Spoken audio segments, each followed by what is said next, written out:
আমরা এখন লড়াই করছি, সংগ্রাম করছি। আগামী ভোটে ফ্যাসিবাদ বিরোধী সকল দলকে একত্রিত করে জাতীয় ঐক্যমত্যের সরকার গঠন করা হলো আমাদের টার্গেট, বাংলাদেশটাকে এগিয়ে নিয়ে যাওয়ার জন্য। সেই দিকে আমরা আগাচ্ছি। এরপরও দেখেন, যারা পালাই গেছে ফ্যাসিস্ট, এরা কিন্তু বসে নাই, এরা কিন্তু বসে নাই। এদের হাজার হাজার লক্ষ লক্ষ কোটি কোটি টাকা এরা পাচার করেছে। সেই টাকা দিয়ে দেশে এবং দেশের বাহিরে বসে আজকে ষড়যন্ত্রে লিপ্ত, যেন বাংলাদেশের সামনে নির্বাচনটা না হইতে পারে। একটা গভীর ষড়যন্ত্র চলতেছে। এই জন্য আমাদের বর্তমান যে সরকার, এটা তো আমাদেরই সরকার।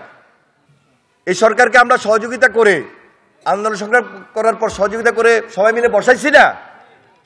জাতীয় ঐক্যমত্যের ভিত্তিতে তো এই সরকার চলছে, আমরা তো সহযোগিতা করতেছি। কিন্তু আরো বেশি সজাগ থাকতে হবে, আরো সতর্ক হইতে হবে।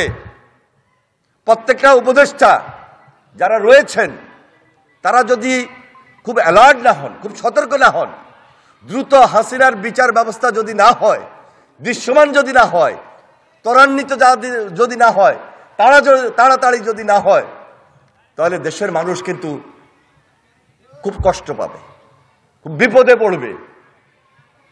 আবার আরেকদিকে নির্বাচনও করতে হবে।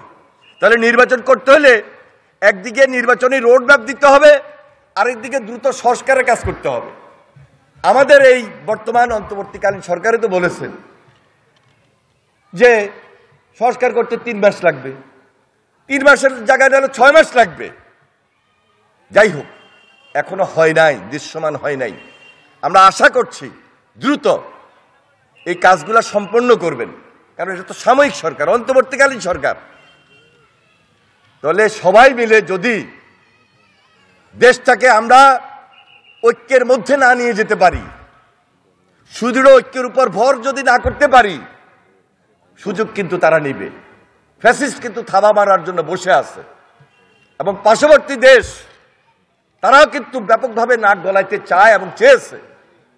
এই জন্য বাংলাদেশের প্রত্যেকটা মানুষ আজকে আমরা মনে করছি এক এবং ঐক্যবদ্ধ থাকতে হবে। এর মধ্যে ফাটল ধরানোর কোনো সুযোগ থাকতে পারবে না। খুব দ্রুত সময়ের মধ্যে খুনির বিচার হইতে হবে, হাসিনার দোষরদের বিচার হইতে হবে, হাসিনার বিচার হইতে হবে।